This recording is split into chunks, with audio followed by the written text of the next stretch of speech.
Hello, everyone, and welcome to this special webinar titled Every Cell Matters, New Advanced Approaches in High Throughput Screening.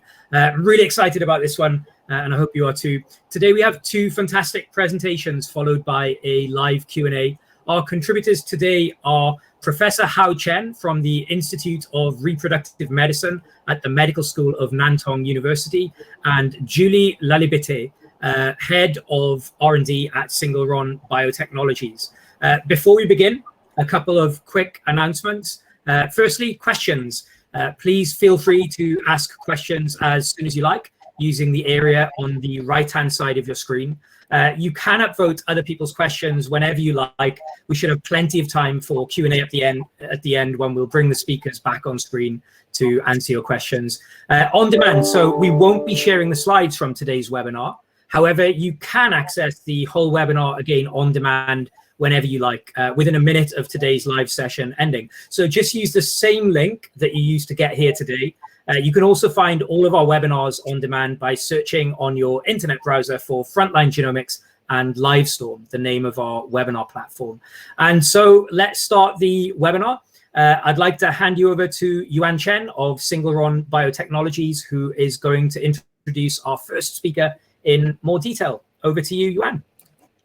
Thank you very much, Richard. And it's a great pleasure to have everyone here today. We have wonderful speakers. And the first speaker, we would like to invite Dr. Hao Chen. He is at the moment at Institute of Reproductive Medicine in Nantong University. We have started collaboration from 2018, and Dr. Chen is also one of the early users and early adopters of our technology. And during the 3 years, we have produced quite a lot of single-cell data. And very interestingly, we had once a discussion together regarding how we could measure the nascent RNA during development. And this discussion leads to one of our newly released product, Dynascope. And Dr. Chen today will also introduce some unpublished data from this very exciting new methods. So with that, we would like to welcome Dr. Hao Chen on stage. Dr. Chen, it's yours. I think his connection has just dropped off by the look of it. Maybe we should give him 30 seconds.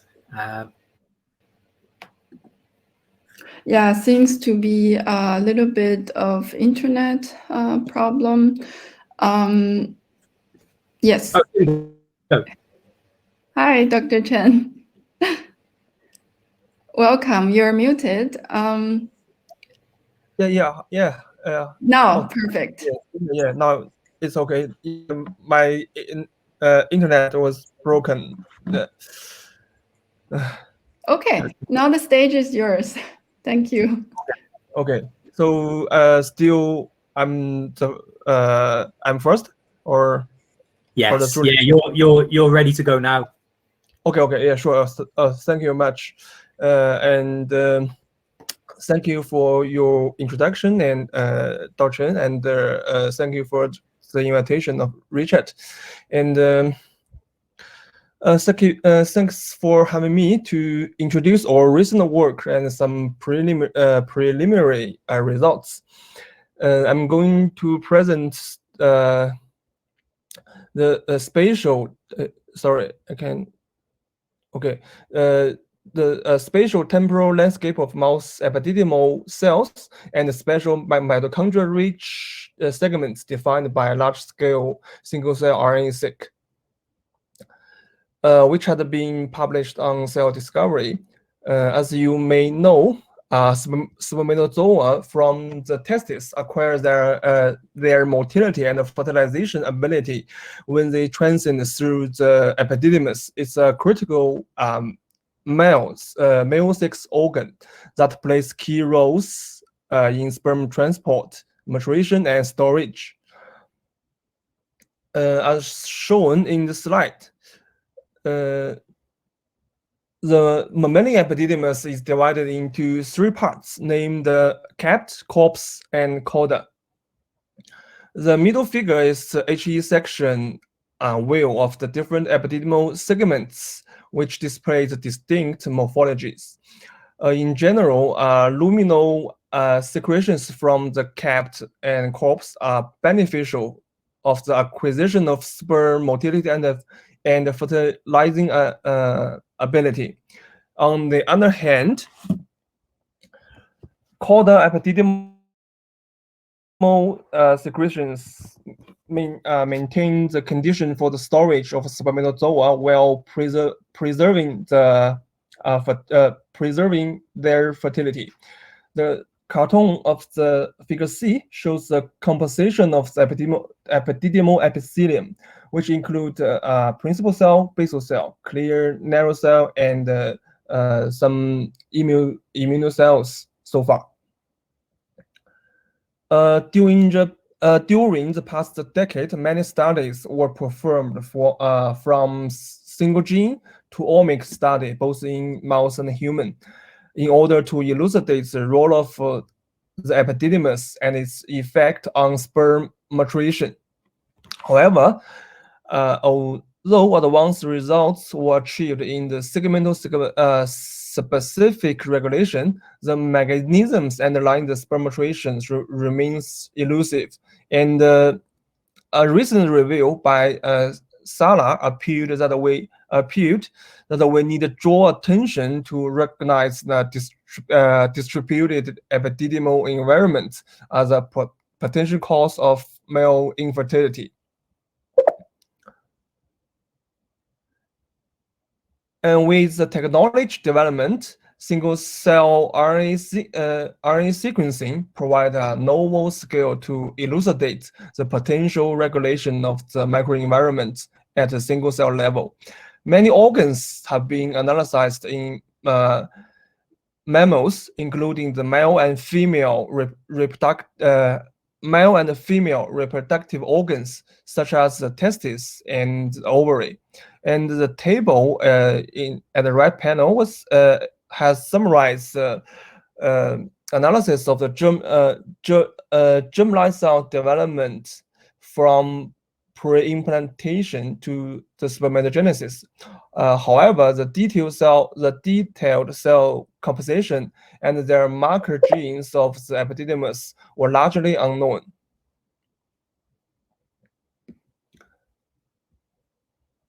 With the question above, we performed the microfluidic-based single-cell RNA sequencing to analyze the cell divided from the capt, corpus, and the coda from the mouse epididymis. The left photo displays the conventional method of epididymal segment region. On the other hand, we also analyze different developmental age, representing the first wave of spermatozoa. The time point is 42 days, and the subsequent wave of sperm maturation, the time point is 56 days, respectively. In total, we have the 40,625 cells were analyzed at the large-scale number level and underwent the further analysis. We first performed the cell quality control analysis for all the samples. After cell or gene selection, variation regression, and data normalization, and the multiple sample integration, the cells were visualized by UMAP and clustered into, you can see, nine populations. And the epididymal cell type annotation was based on the known epididymal cells marker genes. And we collect from the previous published study. And the cell was labeled as figure in C. From this figure, we can see the C5 of this cluster is blood cells. In general, the blood cells will is excluded from the previous study. Therefore, we excluded the blood cells in the further analysis. And last, the cells were classed into 9 populations, which include all known epididymal epithelial cells.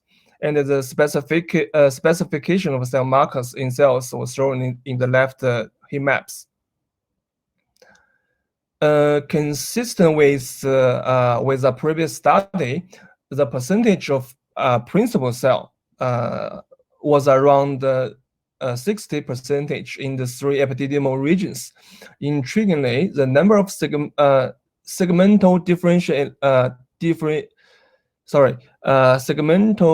differentially expressed genes, means DEGs, was consistently higher in the capped epididymal cells. It's well known that the expression of epididymal cells shows segment-specific or distal change the patterns in the epididymis.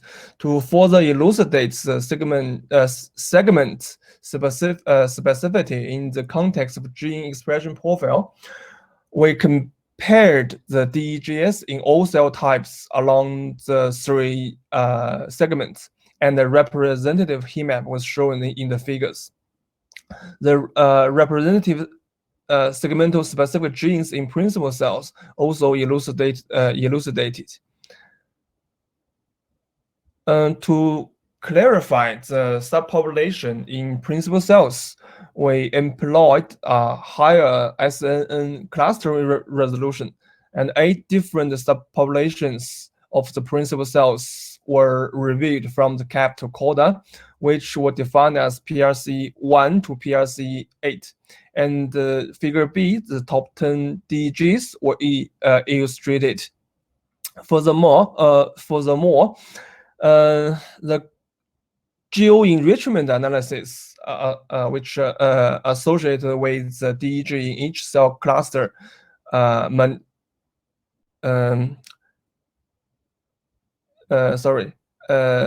geo-enrichment analysis, which associated with the DEGs in each cell cluster, manifested diverse roles of principal cells in regulating the epididymal microenvironments.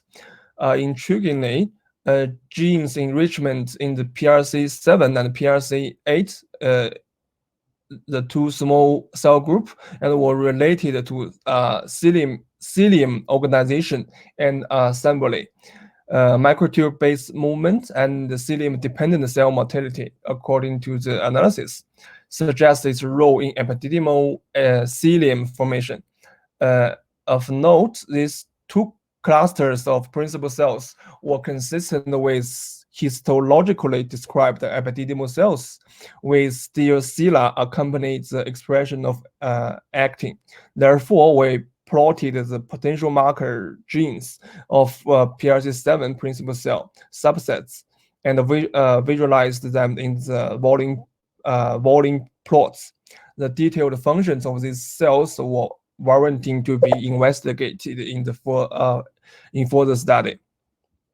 And similarly, other epididymal epithelial cells also can be clustered. In detail, the basal cell was able to subdivide it into 4 clusters. The DEG and geo analysis were also deciphered to show the divergent role of subcells of the basal cells. Again, the clear cells can be subclustered into 4 subpopulation too. Apart from the cell clustering, the cell-cell communication is a critical way to understand the epididymal microenvironment regulation. And with a package of CellTalk DB and single cell single R, we found that wide paracrine communications between each pair of cell type were discovered. Interestingly, non-epithelial non-epithelial cells such as endothelial cell and the macrophage or monocytes was able to affect epididymal epithelial cells, including principal cell, clear or narrow cells, and basal cells. And in particular, the potential pair of cells of communication while ligand receptor was deciphered. For example, the communication from the endothelial cells to from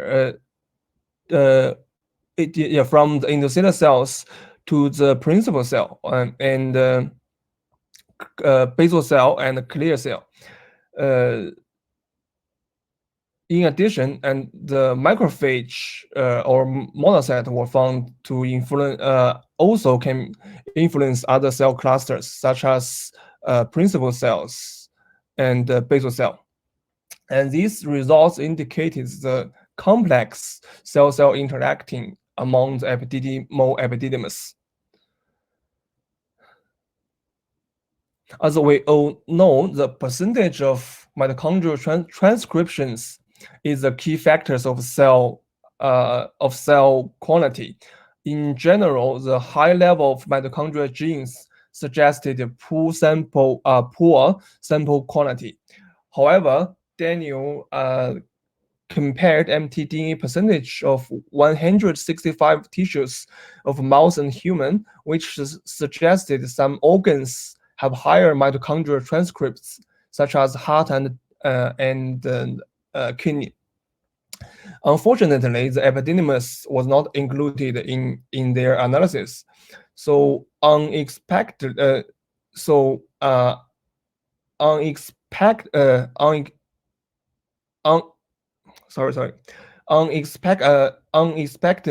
the consistently higher percentage of mitochondria transcripts was observed in the corpse and the cauda epididymis than in the capped. Based on the P42 epididymis results, an average of 7% of UMIs or MT mitochondrial transcripts in the capped segment, while some of corpse and cauda segment was around 15%. Such higher mitochondrial transcript percentage in corpse and cauda segments was reproducibly observed in two replicates of the P56 epididymis. And furthermore, you can see the mitochondrial transcript percentage in 4 epididymal cell populations or analysis, and the high mitochondrial percentage was observed in the corpse and the cauda segments, as well as in the global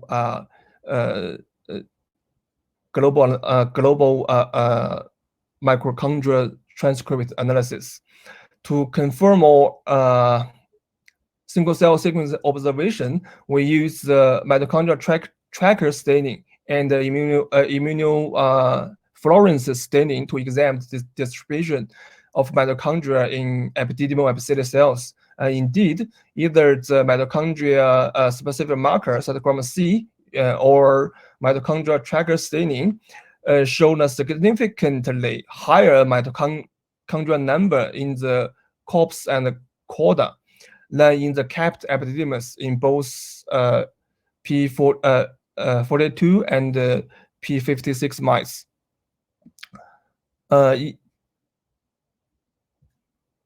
In addition, we also use the cytochrome C to staining the staining the epididymis. Here is the enlarged figure. In addition, we validated the mRNA expression level of selected mitochondrial genes by qPCR. In line with single-cell RNA sequencing results, the mitochondrial genes such as MTCO1, MTCYTB, cytochrome C, and MTND126 were highly expressed in the corpus and coda compared to the capped epididymis. So in summary, our data provide the indispensable resources at a single cell resolution for the comprehensive cell atlas and the spatial temporal profile of the epididymis. And importantly, our study find a high mitochondrial content in the epididymal epithelial cells of the corpus and the coda compared to the capped epididymis. And our study has not only demonstrated the cell compositions and unique spatial temporal mitochondrial characteristics, but also shed light on the understanding of the normal epididymis functionalities at the cellular mechanism of epididymis diseases that cause male infertility. In the next section, I would like to share some of preliminary results on the cell atlas of dynamic transcript genes during spermatogenesis. As you may know, the single cell RNA sequencing is fitting to identify the cellular identities and the cell type specific markers. However, current data of single cell RNA sequencing is only the snapshot of the particular time point of organs. It cannot explore the dynamic of genes transcription. Interestingly, a novel method was developed in 2019, which is called SLAM-seq by using the biochemical nucleoside conventional. Similar with above study,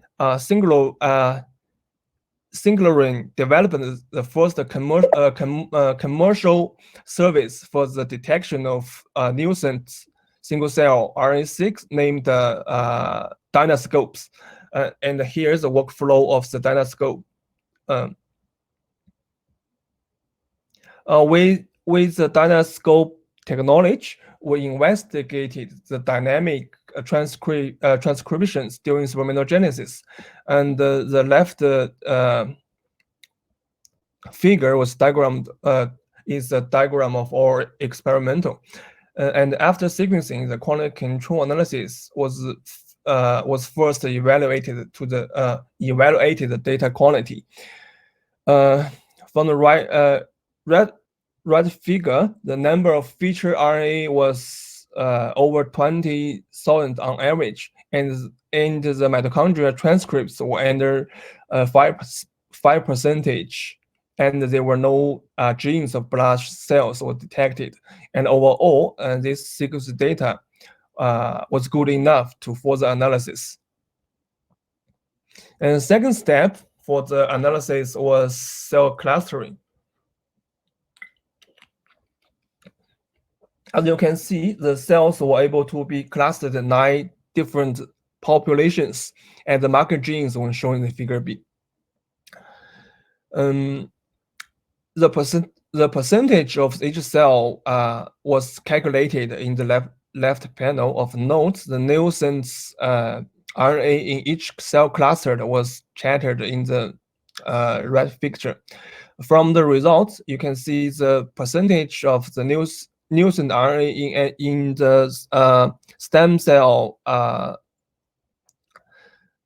spermatogonia or early spermatogonia cells, and the spermatogonia cells and the Sertoli cells was much higher than the late stage of the germ cells, and suggesting the limited transcriptive activity after mitosis.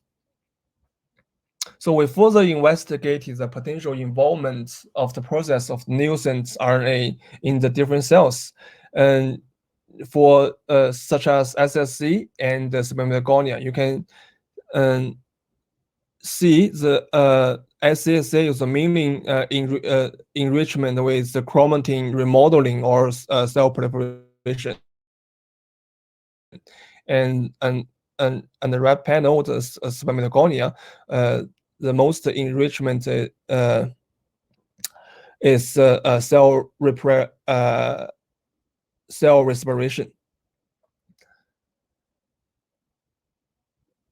And last, we examined the cell-cell communication between the different cell clusters and found the most cell-cell interaction between mitochondria and stem cells, and suggesting its important roles during spermatogenesis. And collectively, although we have the preliminary results for the nascent RNA during spermatogenesis, further analysis and experimental validation still should be performed. Okay, let me see. Yeah, and one more thing, I'd like to share the rigorous journal. I'm as a young editor of the innovation, and this journal covers all disciplines of science, and we welcome any interest to submit the paper. At the end of the presentation, I would like to give my sincere thanks to my former advisor and co-workers, and would also like to extend my thanks to my colleagues and the postgraduate students. And thanks for your attention. That's all. Thank you very much, Dr. Chen. That was really, really interesting, especially these unpublished data. I hope you all enjoyed it. I already see there are some questions at the audience. We will have at the very end 15 minutes to answer all the questions together. So please, I ask you to stay a little bit longer. We will have the next speaker, Julie, to introduce new methods as a new product we just launched. So Julie is the director of R&D at Single Run, and she has a long experience developing NGS and single-cell products. So she worked at Takara and Swift Science before joining us. And today she will present one of the methods to multiplex your samples without bias based on the click chemistry. So yeah, welcome, Julie. Stage is yours. Thank you, Yuan. Today is my great pleasure to introduce you to the newest product by Single Run. It was launched only a couple of weeks ago. The product, as Yuan just described, is used to multiplex different samples for your single-cell RNA-seq experiment. So let's dive in. So before I go into why you should multiplex your sample for RNA-seq experiment, I want to introduce a little bit our JAK-scope workflow. So basically, it starts with your tissue of interest or your biopsy or whatever cells that you want to use. Single Run came up with a tissue preservation buffer that will allow you to keep the sample alive for up to 72 hours. So that allows you to collect different samples, and you can then multiplex them all together.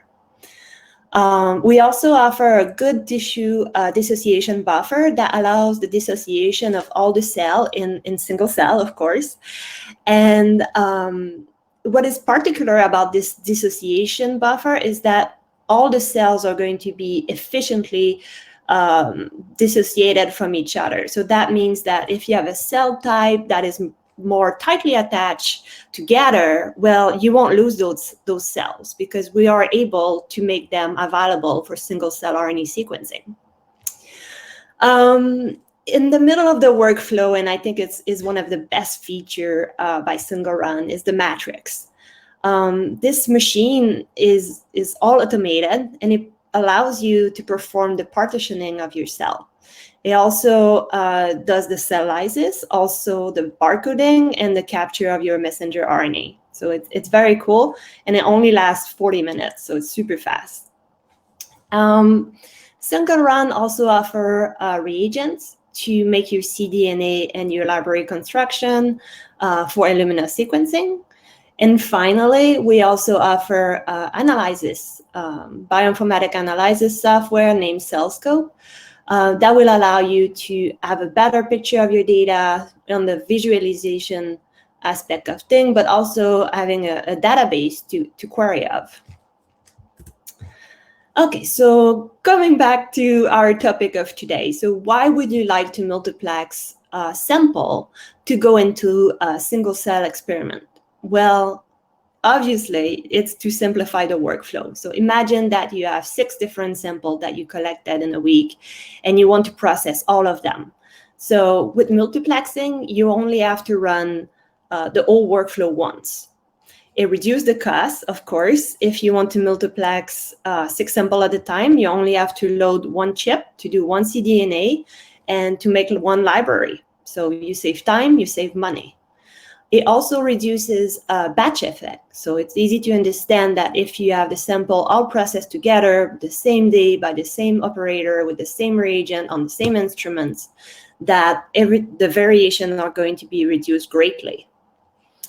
The whole process also enables better identification of doublet and multiplet. So you will know if 2 cells fell in the same well in the microchip, because they're most likely going to have 2 different tags. So you can remove them from your analysis. And one of the other things that I was thinking that people could do with the kit is to introduce, for example, a spike-in of a QC sample. So if you're new to single-cell sequencing experiment, you want to make sure that your process is great and consistent between experiment, you can introduce a small spike-in of some cells that you're sure of, that you know that they behave well. And also you can include some more challenging sample. So for example, again, if you have 6 samples and one of the 6 samples doesn't look as good that day, but you would still want to introduce and have some data, well, you could still include that. Of course, it's some risk to it, but you may have some data out of it. And the 5 other samples that are performing well will enable you to have a good cDNA and a good library. Okay, so how does that work? So the first step is, of course, the sample tagging. So if you have, for example, here 3 different samples, all the cells inside the same sample will receive the same tag. Here they are represented by the different color, orange, blue, and purple. You can have up to 16 different tags in the same experiment. The tagging is led by the click chemistry. I'm going to talk about the click chemistry a little bit more in detail in the next slide. But let's see a little bit more about the JEX-scope workflow. So once your cells are tagged, then you pull them all together, and you can choose the different ratio depending on what cell you want to see, or you can just basically load all of them at the same ratio. You then load the cell on our microchip. So that's the figure in the middle of your screen. You inject, or you use the matrix for automation, but you can inject your cell in one of the little pore here on the flow cell. Then you will add the magnetic barcoded beads that will enable the cell to be barcoded. Then the cells are going to be lysed. And doing so, the messenger RNA, as well as the ClinDex sample oligo tag, are going to be released. And if you go to the figure on the right, you will see that they both contain a poly A sequence.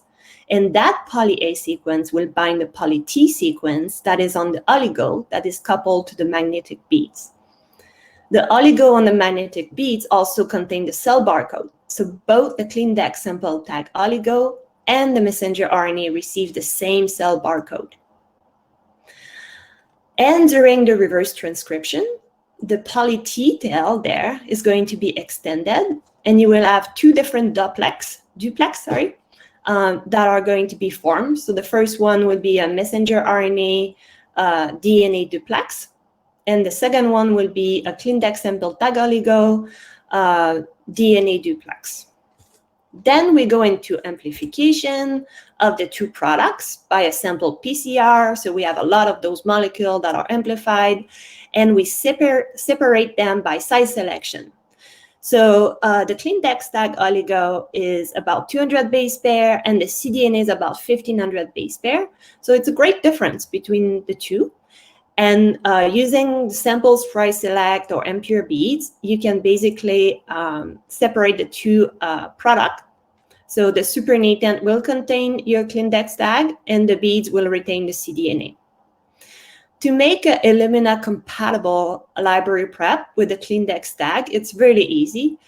We basically take the product there, and by a sample PCR, we incorporate the Illumina adapters. For the cDNA, we first fragment the cDNA with an enzyme, pardon me, and then we ligate the Illumina adapter, and we amplified and enrich for the 3' end of the messenger.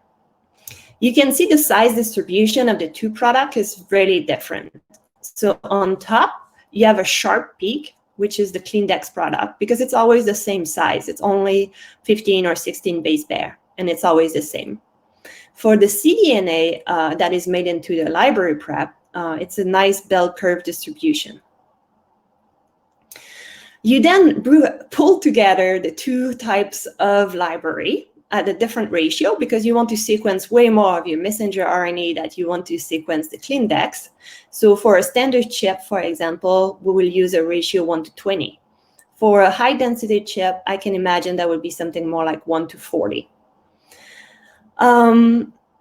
And you then proceed to analyzing your data bioinformatically. So the cells in your experiments are going to be grouped by sample using the ClinDex tags, but the messenger are going to be grouped together by cell using the cell barcode.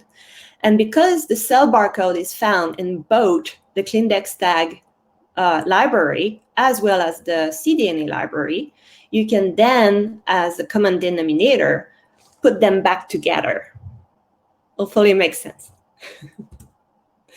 Okay, let's talk a little bit more about the click in ClinDex. So it's a really simple process. So basically, you only need 3 different things. You need wash cell, about 1 or 2 million of them. You need a chemical group that we provide to you. And this chemical group likes protein at the surface of the cell, any protein. And they also have 16 different tags that are also going to be bind to this chemical group. So in a click, adding a quencher, the chemical group will bind the cell, and the ClinTag oligo will bind the chemical group. They are covalently attached, so it's a permanent binding there. So you can wash the cell, you can go into fax, nothing is going to basically detach that tag from the cell. It takes about 30 minutes upfront, the conventional workflow, but if you have multiple samples, I think it's definitely a small price to pay, because doing the JEXscope workflow 6 times, it's not easy. This time you can just do 1 and have your 6 samples. So you save time and money. Okay. Now I'm going to present you some of the data that show the performance of ClinDex labeling. So first of all, the efficiency of labeling, the effect of labeling on gene expression and cell clustering, which is very important. We're also going to go into the equivalence in labeling between different cell type. Like when you have a population of cell, you don't want to have a preferential labeling. And between different species. We're also going to talk a little bit about cell viability. And finally, we're going to look at the performance of ClinDex against an antibody-based technology, also known as cell hashing, which is basically the gold standard those days in multiplexing. Okay, so the first experiment. So we use 4 different cell lines, so 4 hematopoietic human cell lines. And they were all labeled with different ClinDex tag. All the cells were then equivalently pooled, and we ran 1 JEXscope workflow. And you can see on the pie chart at the bottom left of your screen that the cells were well represented. So they basically have a quarter of the read each. You have some of the cells that were multiplexed, so that means that 2 or more cells were in one well. But now you can tell because they are tagged. And you can see that some of the reads are undetermined, so you cannot really say which tag was there. It's only 1% of them. But basically, the labeling efficiency reached above 97% in this particular experiment, which is very good. On the right side, you can see the distribution on a t-SNE plot of the 5,000 different cells that were captured. And you can see that the 4 different cell lines basically cluster by themselves. We then look at the effect of labeling on gene expression and clustering. So it's basically the same experiment, but we added a no labeling control. So we use the same 4 cell lines, all hematopoietic cell line from human. And instead of labeling them all before pooling, we basically just pull them. You can look at the different metrics at the bottom here on the table in blue. The same, very similar metrics here. So you look at the number of cells that were captured. So it's pretty much around 5,000 in both cases. How many reads went to each cell. So again, very similar. And you can look at the bottom at the total number of genes. So 25,000 genes were identified in both experiments. So seem pretty equivalent. You can then look at the transcription of the bulk. If you look at those 25,000 genes that were identified and the level of expression that they show on the 4 cell lines, so you can see that between the unlabeled and the labeled cell, it's pretty much the same. The Pearson correlation was above 99%, which is excellent. On the right side of the slide, you can see that the control cluster again in 4 different quadrants on the UMAP plot. And it's the same for the Clindex label. And on the third graph at the bottom there, you can see that they overlap almost perfectly. Also, a fun thing that you can do with the Clindex tag is you can basically color your sample by the tag. So you can basically find back which cell line belongs to what. This is the last graph. In this experiment, they really pushed the system. So they used the 16 different Clindex tags in one experiment. So again, they used the human CCRF cell line and they divided in 8 different pool of cell, and they all receive an independent Clindex tag. They also used the mouse testis cell that they did the same. They basically divided in 8 different pool and labeled them. And they all pull everything together, 16 different samples. They loaded the high-density chips for this particular application, since we have a lot of cell, a lot of different indices. This chip has 250,000 microRLs and can capture, in this case, for example, 45,000 cells, which is pretty significant. You can see all the cell clusters. So in green, we have the human cell. In blue, we have the mouse, and in yellow, you have the multiplex. So when you have more than 1 cell per well. There's about 11% of them in this experiment. And you can see that in the pie chart at the right, bottom right of your screen. This is also the distribution of every sample. So basically how many cells we have captured. And it's vary from 4 to 7%. So again, it's pretty equivalent. There's no bias. Same experiment. So it's just to show you on another graph the distribution of the cell. You can see the number of cells that were captured for every sample. So an average of 2,500 per sample. You can also see that the clustering is not affected. It's the same for the different cell type. And for sure, the human and the mouse cluster differently. And we also assess the cell viability. So before labeling, you can see that the human CCRF viability was about 97%. And after labeling, we recorded again the viability, and it goes from 92 to 97%. So some of the samples were affected, but most of them were not. And lastly, I want to show you the performance of ClinDex compared to the gold standard, which is an antibody-based technology. So for this experiment, we use mouse bone marrow. So we divided the sample in 3 different categories. So the no label, so no processing, ClinDex labeling, or antibody-based labeling. We went into the JEG-scope workflow again for single-cell RNA-seq, and we look at the clustering of the cell. And this is the graph at the bottom of your screen. So in gray, you have the no labeling. In pink, or salmon, you have the ClinDex labeling. And in purple, you have the cell that were labeled with the antibody. And what you can observe in this category is that some of the cell in this population are disappearing or reduced. So the mature and the pro-B cells are slightly reduced, but you can see that the erythroblasts are greatly affected.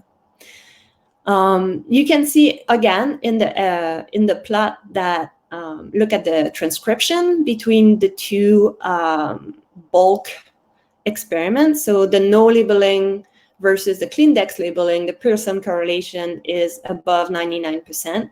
So that means that the transcripts are pretty much the same between the 2 experiments. But the Pearson correlation between the no labeling and the antibody labeling really took a drop here with 44%. And you can think that it's because of some of the cells are not represented and the transcription level is affected by that. Okay, so let's resume the different advantages of using multiplexing and ClinDex for your RNA-seq experiment. So ClinDex is unbiased. There's no impact on the gene expression or the cell clustering. It's a great cost reduction, up to 60%, depending on how many samples you want to multiplex for your experiment. You can multiplex up to 16. It's pretty fast.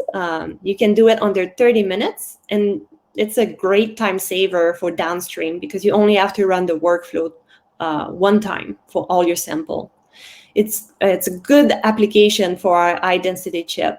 Again, the high-density chip has 250,000 wells, and you can load over, or you can capture over 30,000 cells. It's universal, so the chemical reaction is compatible with different cell type. It's not going to reduce some cell in your population or advantage some of them. And it's species independent, so you can use the same kit for if you have in your lab a mouse model or a human model, you can use the same kit. You don't need to buy 2 kits. And it barely affects the cell viability. And of course, the kit contains all the reagent that you need to perform the experiment, so you don't need to go chase reagent from a third party. And on that note, I would like to thank Dr. Li. He's a professor of chemical engineering at Nanjing University. He helped Single Run developing this product. So thank you. And thank you all for your attention. Thank you very much, Julie. That was really nice presentation, clear and cut. So we're back to the Q&A sections. Please type your questions in this question section. We already have quite a lot of questions coming in. So I will first ask questions regarding to Dr. Chen. So the first question is, do you have any experience with the tissue dissociation for the epididymis tissue types? And do you see that after this kind of a physical work that some of the cell types could be missing from your data? Dr. Chen? Sorry, I may miss your question because my internet is okay. Okay, so I just repeat the question. Do you have any experience to work with the epididymis tissue types with tissue dissociation? Do you see that some of the tissue types could be missing from the data? In our experiment, we use the mouse epididymis. Yeah, we only use the mouse epididymis, and with a different time point. from the mice development. So in our data, yeah, I think we have no cell type missing in our data. Mm. Yeah, and for the cell dissociation, so I think it's you need a experienced person to do it, and second, you should remove the possible as lipid and which are attached on the epididymis.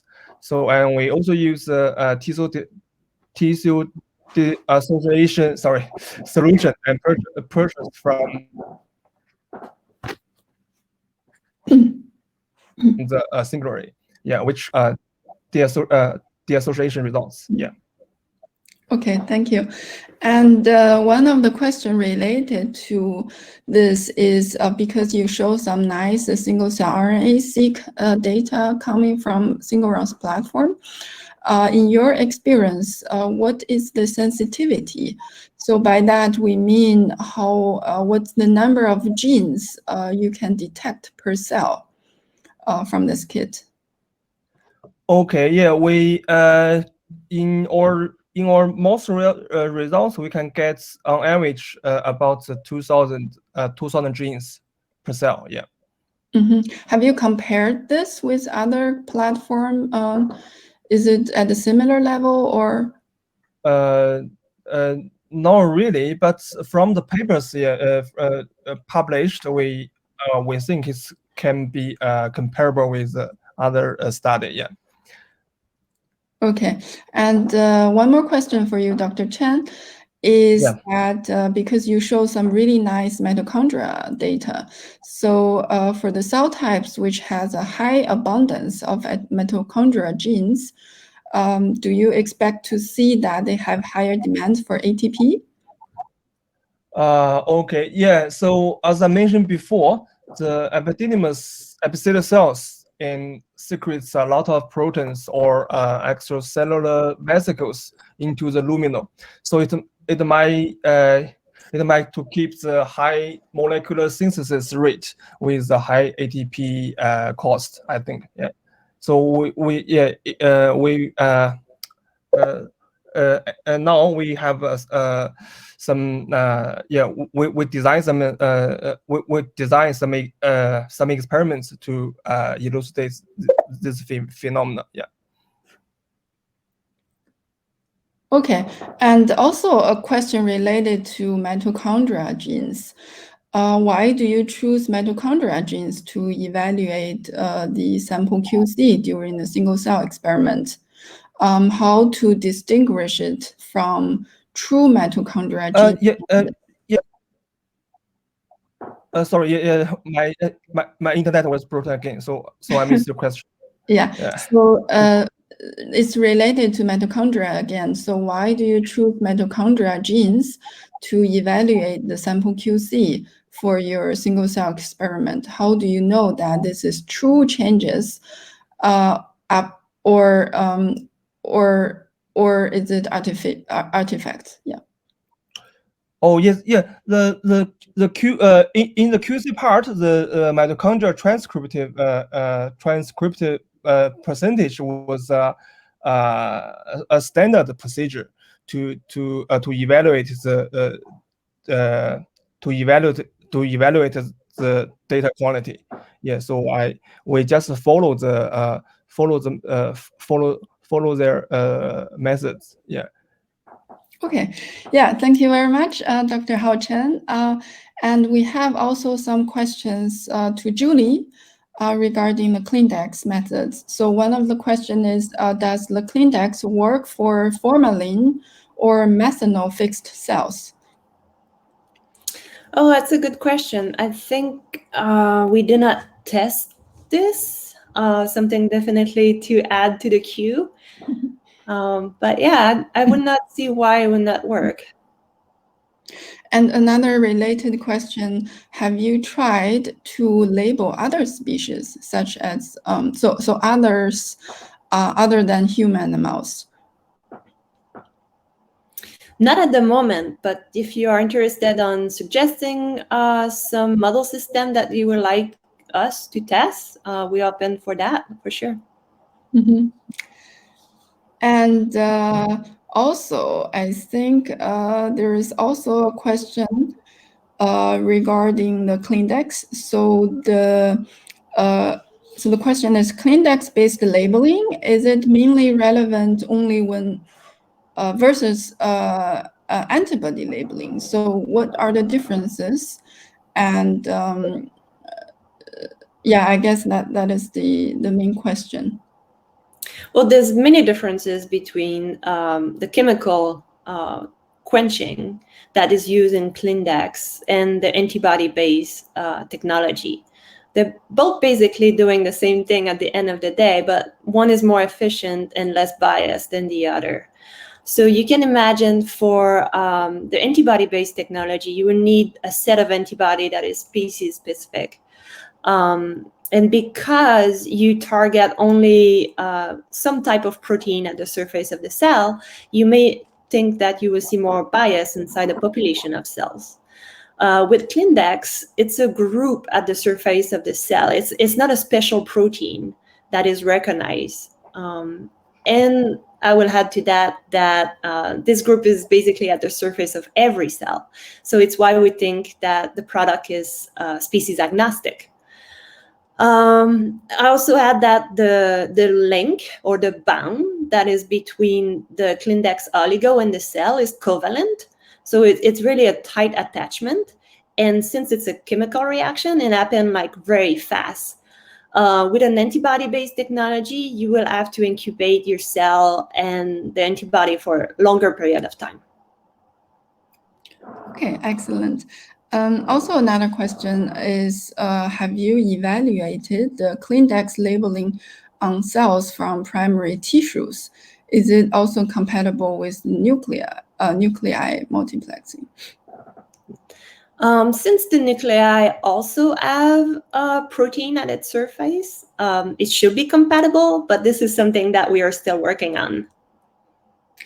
And the other part of the question is, have you evaluated working directly from tissue? So to label from cells from the tissue?